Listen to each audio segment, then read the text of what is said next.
Hey everyone, this is Tim from Your Six Tech. Today in this video, I'm going to show you how to appear offline so your friends don't see you when you're playing games on your PlayStation 5. Now this is really easy to do. You can do this multiple different ways. You just need to go to your profile right here and select it. And you can see the little icon by your name. And mine is like a green square or a green circle. This is an indication I'm online. So if we select this now, we can go to online status and we can go to appear offline. And you're going to notice this is going to change over to like a dotted circle, meaning we are offline. So you can also go to it down here. If you go to your profile, select this, go to appear online or offline.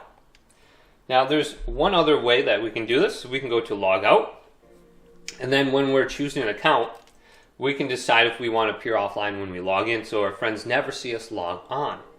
So press options on your profile now. And go to appear offline, and then you'll log in offline so your friends won't see you log in. So hopefully this video did indeed help you out. If it did, leave it a big thumbs up and subscribe to my channel down below for more technical videos coming up next on Your Six Tech.